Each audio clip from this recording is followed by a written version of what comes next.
ನಮಸ್ಕಾರ ಗೆಳೆಯರೇ, ತಮ್ಗೆಲ್ರಿಗೂ ಪ್ರಚಾ ಇನ್ಫೋ ಚಾನೆಲ್ಗೆ ಸ್ವಾಗತ.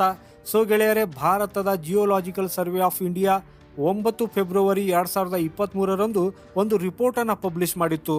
ಅದರಲ್ಲಿ ಜಮ್ಮು ಆ್ಯಂಡ್ ಕಾಶ್ಮೀರದಲ್ಲಿ ಬಹುತೇಕ 5.9 ಮಿಲಿಯನ್ ಟನ್ ಲಿಥಿಯಂನ ರಿಸರ್ವ್ ಇದೆ ಅಂತ ಹೇಳಲಾಗಿತ್ತು. ಹಾಗೆಯೇ ಈ ಸುದ್ದಿ ಬಂದ ತಕ್ಷಣ ಭಾರತವೂ ಅಷ್ಟೇ ಅಲ್ಲದೆ ಅಂತಾರಾಷ್ಟ್ರೀಯ ಮೀಡಿಯಾದಲ್ಲೂ ಕೂಡ ಪೂರ್ತಿ ರೀತಿಯಲ್ಲಿ ಈ ಸುದ್ದಿ ಹರಡಿತ್ತು. ಹಾಗೆಯೇ ಭಾರತದಲ್ಲಿ ಲಿಥಿಯಂನ ಎಲ್ಲಕ್ಕಿಂತ ಹೆಚ್ಚು ಎಕ್ಸ್ಪೋರ್ಟ್ ಮಾಡುವ ದೇಶಗಳಲ್ಲಿ ಯಾವಾಗ ಈ ಸುದ್ದಿ ತಲುಪಿತ್ತು, ಆಗ ನೀವು ಅಂದ್ಕೊಳ್ಳಿ ಆ ದೇಶಗಳಿಗೆ ಹಾರ್ಟ್ ಅಟ್ಯಾಕ್ ಬಂದಿರುವ ಹಾಗಾಗಿತ್ತು. ಆಮೇಲೆ ಇದಾದ ಕೆಲವು ಸಮಯದ ನಂತರವೇ ಆ ದೇಶಗಳು ಸಂಭ್ರಮಿಸಿದರು.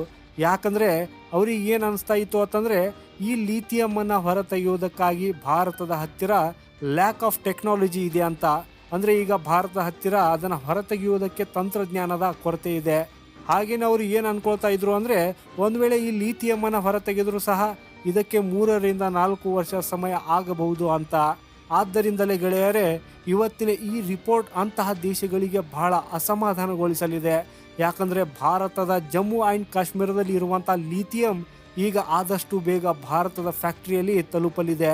ಹಾಗೂ ಈ ಪ್ರಾಜೆಕ್ಟ್ನ ಸ್ಟಾರ್ಟ್ ಆಗುವುದಕ್ಕೆ 3 ರಿಂದ 4 ವರ್ಷ ಬೇಕಾಗಬಹುದು ಅಂತ ಏನು ಹೇಳಲಾಗುತ್ತಿತ್ತು, ಅವರಿಗೆ ಹೇಳೋದೇನೆಂದರೆ ಈಗ ಈ ಪ್ರಾಜೆಕ್ಟ್ ಕೇವಲ 2 ವರ್ಷದಲ್ಲಿ ಪ್ರಾರಂಭವಾಗಲಿದೆ.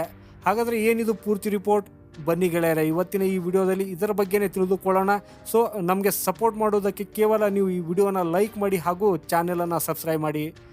ನೋಡಿ ಗೆಳೆಯರೆ, ಲಿಥಿಯಂನ ಕರೆಂಟ್ಲಿ ರೇಟ್ನ ಅನುಗುಣವಾಗಿ ಕ್ಯಾಲ್ಕುಲೇಟ್ ಮಾಡೋದಾದರೆ ಭಾರತದ ಜಮ್ಮು ಆ್ಯಂಡ್ ಕಾಶ್ಮೀರದಲ್ಲಿ ಸಿಕ್ಕಿರುವಂತಹ 5.9 ಮಿಲಿಯನ್ ಮ್ಯಾಟ್ರಿಕ್ ಟನ್ ಲಿಥಿಯಂನ ವ್ಯಾಲ್ಯೂ ಬಹುತೇಕ $410 ಬಿಲಿಯನ್ ಆಗಿದೆ. ಹಾಗೂ ಸಮಯದ ಅನುಸಾರ ಇದರ ವ್ಯಾಲ್ಯೂ ಹೆಚ್ಚಾಗ್ತಾನೆ ಹೋಗಲಿದೆ. ಹಾಗೆಯೇ ಇದನ್ನು ಕೂಡ ನೀವು ತಿಳ್ಕೊಳ್ಳಿ, ಈ ಲಿಥಿಯಂ ಕೇವಲ ಜಮ್ಮು ಆ್ಯಂಡ್ ಕಾಶ್ಮೀರದಲ್ಲಿ ಅಷ್ಟೇ ಅಲ್ಲದೆ ಇದರ ರಿಸರ್ವ್ ನಮ್ಮ ಕರ್ನಾಟಕದ ಮಂಡ್ಯ ಜಿಲ್ಲೆಯಲ್ಲಿ ಹೆಚ್ಚು ಕಡಿಮೆ ಅಂದ್ರೂ 14,100 ಟನ್ ಇದೆ. ಇದನ್ನು ಹೊರತು ರಾಜಸ್ಥಾನ್, ಜಾರ್ಖಂಡ್, ಬಿಹಾರ್, ಆಂಧ್ರ ಪ್ರದೇಶ್, ಛತ್ತೀಸ್ಗಢ, ಗುಜರಾತ್, ಒರಿಸ್ಸಾ ಇವೆಲ್ಲ ಸ್ಟೇಟ್ಗಳಲ್ಲಿ ಲಿಥಿಯಂನ ಬಹಳಷ್ಟು ರಿಸರ್ವ್ ಇದೆ ಅಂತ ಹೇಳಲಾಗುತ್ತದೆ. ಹಾಗೆಯೇ ಇಲ್ಲಿವರೆಗೂ ಒಂದು ದೊಡ್ಡ ಪ್ರಶ್ನೆ ಏನು ಉದ್ಭವಿಸುತ್ತಾ ಇತ್ತು ಅಂತಂದರೆ, ಭಾರತದ ಹತ್ತಿರ ಈ ಲಿಥಿಯಂನ ಹೊರತೆಗೆಯುವುದಕ್ಕಾಗಿ ಟೆಕ್ನಾಲಜಿನೇ ಇಲ್ಲ ಅಂದರೆ ಆಗ ಭಾರತ ಈ ಲಿಥಿಯಮನ್ನು ಹೇಗೆ ಹೊರಗೆ ತೆಗೆಯಲಿದೆ? ಆದ್ದರಿಂದಲೇ ಗೆಳೆಯರೆ, ಈ ಕೆಲಸವನ್ನೇ ಮುನ್ನಡೆಸುವುದಕ್ಕಾಗಿ ಭಾರತ ಸರ್ಕಾರವು 2 ದೊಡ್ಡ ಹೆಜ್ಜೆಯನ್ನು ಇಟ್ಟಿದೆ. ಅದರಲ್ಲಿ ಮೊದಲಿಗೆ 28 ಜುಲೈ 2023ರಂದು ಭಾರತವು ಡೆವಲಪ್ಮೆಂಟ್ ಹಾಗೂ ರೆಗ್ಯುಲೇಷನ್ ಮೈನ್ಸ್ ಆ್ಯಂಡ್ ಮಿನರಲ್ಸ್ ಆ್ಯಕ್ಟ್ನ ಒಳಗೆ ಅಮೆಂಡ್ಮೆಂಟನ್ನು ಮಾಡಲಾಗುತ್ತದೆ. ಸೊ ಇದರಿಂದಾಗಿ ಭಾರತದಲ್ಲಿ ಯಾವುದೇ ರೀತಿಯ ದೊಡ್ಡ ಮೈನ್ಸ್ ಏನು ಸಿಗಲಿದೆ ಅಲ್ಲಿ ಕೇವಲ ಗೋರ್ಮೆಂಟ್ ಕಂಪ್ನಿ ಅಷ್ಟೇ ಅಲ್ಲದೆ ಅದನ್ನು ಹೊರತು ಪ್ರೈವೇಟ್ ಕಂಪ್ನಿ ಕೂಡ ಪಾರ್ಟಿಸಿಪೇಟನ್ನು ಮಾಡಲಿದೆ. ಸೊ ಈ ರೀತಿಯಲ್ಲೇ ಭಾರತ ಸರ್ಕಾರವು ತನ್ನ ಅರ್ಧ ಕೆಲಸವನ್ನು ಬಹಳ ಈಸಿಯಾಗಿ ಮಾಡಿಬಿಟ್ಟಿದೆ. ಹಾಗೂ ಈ ಸೆಕ್ಟರಲ್ಲಿ ಇವಾಗ ಎಂಥ ಒಂದು ಕಂಪ್ನಿ ಇಳಿಯೋದಕ್ಕೆ ಹೋಗ್ತಾ ಇದೆ ಅಂದರೆ, ಅದರ ಪ್ರಾರಂಭವನ್ನು ಭಾರತವು 1975ರಲ್ಲಿ ಮಾಡಿತ್ತು. ಹಾಗೂ ಇದು ಕೇವಲ ಭಾರತದಷ್ಟೇ ಅಲ್ಲದೆ ಪೂರ್ತಿ ಜಗತ್ತಿನ ಎಲ್ಲಕ್ಕಿಂತ ದೊಡ್ಡ ಕೋಲ್ ಪ್ರೊಡ್ಯೂಸರ್ ಕಂಪ್ನಿ ಆಗಿದೆ. ಈ ಕಂಪ್ನಿ ಹತ್ತಿರ ಇವತ್ತು ಭಾರತದ 8 ಬೇರೆ ಬೇರೆ ರಾಜ್ಯದಲ್ಲಿ ಕಡಿಮೆ ಅಂದ್ರೂ 322 ಮೈನ್ಸ್ಗಳಿವೆ. ಅದರಲ್ಲಿ 138 ಅಂಡರ್ ಗ್ರೌಂಡ್ ಇವೆ, 171 ಓಪನ್ ಕಾಸ್ಟ್ ಹಾಗೂ ಸಮೀಪ ಅಂದ್ರೂ 13 ಮಿಕ್ಸ್ ಕ್ಯಾಟಗರಿಯಲ್ಲಿ ಸೇರಿರುವ ಮೈನ್ಸ್ಗಳಾಗಿವೆ. ಇವತ್ತು ಈ ಕಂಪನಿಯಲ್ಲಿ ಹೆಚ್ಚು ಕಡಿಮೆ 2,40,000ಕ್ಕಿಂತ ಹೆಚ್ಚು ಜನರು ಕೆಲಸವನ್ನು ಮಾಡ್ತಾರೆ. ಹಾಗೂ ಈ ಕಂಪನಿಯ ಮುಖಾಂತರವೇ ಮಲ್ಟಿಪಲ್ ಟೈಪ್ನ ಕೋಲ್ನ ಪ್ರೊಡಕ್ಷನ್ ಮಾಡಲಾಗ್ತದೆ. ಹೌದು ಗೆಳೆಯರೆ, ನಾವು ಮಾತಾಡ್ತಾ ಇರೋದು ಭಾರತದ ದಿಗ್ಗಜ ಕಂಪನಿ ಆಗಿರುವಂಥ ಕೋಲ್ ಇಂಡಿಯಾ ಲಿಮಿಟೆಡ್ನ ಬಗ್ಗೆ. ನಿನ್ನೆಗೆ ಈ ಕಂಪನಿಯು ಲಿಥಿಯಂ ಮೈನಿಂಗ್ನ ಸೆಕ್ಟರಲ್ಲಿ ಇಳಿಯಲಿದ್ದೇವೆ ಅನ್ನೋದನ್ನು ಅನೌನ್ಸ್ಮೆಂಟ್ ಮಾಡಿದೆ. ಯಾಕಂದರೆ ಮೈನಿಂಗ್ಸ್ ಮಾಡುವ ಒಂದು ಒಳ್ಳೆಯ ಎಕ್ಸ್ಪೀರಿಯನ್ಸ್ ಇವರಿಗಿದೆ. ಹಾಗೂ ಬಹಳ ವರ್ಷಗಳಿಂದಲೂ ಇವರು ಈ ಸೆಕ್ಟರಲ್ಲಿ ಕೆಲಸವನ್ನು ಮಾಡ್ತಾನೆ ಬಂದಿದ್ದಾರೆ. ಲಿಥಿಯಮನ್ನು ಯಾವಾಗ ನಾವು ಕ್ರಿಟಿಕಲ್ ಮಿನರಲ್ಸ್ ಕ್ಯಾಟಗರಿಯಲ್ಲಿ ಇಡ್ತೇವೆ, ಆಗ ಅದರಲ್ಲಿ ಕಾಪರ್, ಜರ್ಮನಿಯಂ, ಗೆಲಿಲಿಯನ್, ಗ್ರಾಫೈಟ್, ಲಿಥಿಯಂ ಹಾಗೂ ಇನ್ನು ಇತರೆ ಎಲಿಮೆಂಟ್ಸನ್ನು ಒಳಗೊಂಡಿರುತ್ತದೆ. ಇದನ್ನು ಹೊರತು ರೇರ್ ಆಗಿರುವ ಎಲಿಮೆಂಟ್ಸ್ ಹೆಂಗಂದರೆ ಸಿಲಿಕಾನ್, ಟೈಟೇನಿಯಂ, ಟಂಗಸ್ಟನ್ ಅಂತ ಎಲಿಮೆಂಟ್ಸನ್ನು ಸೇರಿಸಿಕೊಳ್ಳಲಾಗುತ್ತದೆ. ಇವೆಲ್ಲವೂ ಎಂಥ ಒಂದು ಇಂಪಾರ್ಟೆಂಟ್ ಎಲಿಮೆಂಟ್ಸ್ಗಳಾಗಿವೆ ಅಂದರೆ, ಬರುವಂಥ ಭವಿಷ್ಯವನ್ನು ಇದರ ಉಪಯೋಗವನ್ನು ಮಾಡುತ್ತಾನೆ ಪೂರ್ತಿ ರೀತಿಯಲ್ಲಿ ಬದಲಾಯಿಸಬಹುದು. ಗೋರ್ಮೆಂಟ್ ರಿಪೋರ್ಟ್ನ ಅನುಸಾರ ಈ ಎಲಿಮೆಂಟ್ಸನ್ನು ಉಪಯೋಗವನ್ನು ಮಾಡುತ್ತಾ ನಾವು ಎನರ್ಜಿ ಟ್ರಾನ್ಸಿಷನನ್ನು ಬಹಳ ವೇಗದಿಂದ ಬದಲಾಯಿಸಬಹುದು.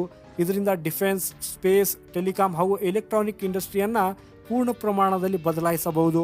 ಹಾಗೂ ಇದರಲ್ಲಿ ಭಾರತವು ಅಷ್ಟೇ ಅಲ್ಲದೆ ಜಗತ್ತಿನ ಎಲ್ಲ ದೊಡ್ಡ ಕೋಲ್ ಕಂಪನಿಗಳು ಈ ಲಿಥಿಯಂ ಮೈನಿಂಗ್ ಸೆಕ್ಟರಲ್ಲಿ ಪಾರ್ಟಿಸಿಪೇಟ್ ಮಾಡಲು ಬರ್ತಾ ಇವೆ. ಸೊ ಡೆಫಿನೆಟ್ಲಿ ಇದರಿಂದ ಬಹಳ ದೊಡ್ಡ ಸ್ಕೇಲಲ್ಲಿ ಕೆಲಸವನ್ನು ಪ್ರಾರಂಭಿಸಲಾಗುವುದು. ಹಾಗೆಯೇ ಎಸ್ಟಿಮೇಷನ್ ತೆಗೆಯುವುದಾದರೆ ಬರುವಂತಹ 1 ಅಥವಾ 1.5 ವರ್ಷಗಳಲ್ಲಿ ಲಿಥಿಯಂನ ಮೈನಿಂಗ್ ಮೇಲೆ ಕೆಲಸ ಪ್ರಾರಂಭವಾಗಬಹುದು.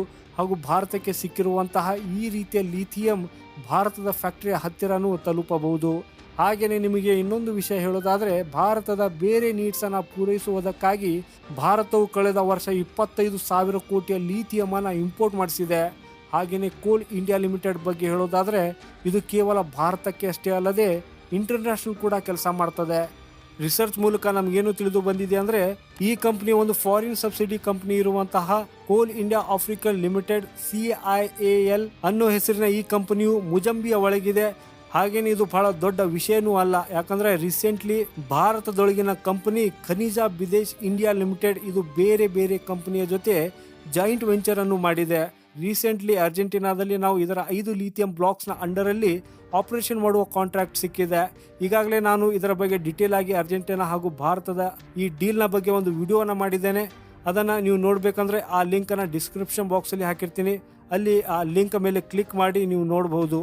ಸೊ ಗೆಳೆಯರೆ, ನಾವು ಈ ಲಿಥಿಯಮನ್ನು ಬಹಳ ದೊಡ್ಡ ಪ್ರಮಾಣದಲ್ಲಿ ಜಪಾನ್, ಚೀನಾದಂತಹ ದೇಶದಿಂದಲೇ ಇಂಪೋರ್ಟ್ ಮಾಡ್ತೇವೆ ಹಾಗೂ ಇದರ ಈಗ ಬಹುತೇಕ ಡಿಪೆಂಡೆನ್ಸಿ ಮುಗಿದು ಹೋಗುವ ತುದಿಯಲ್ಲಿ ನಿಂತಿದೆ.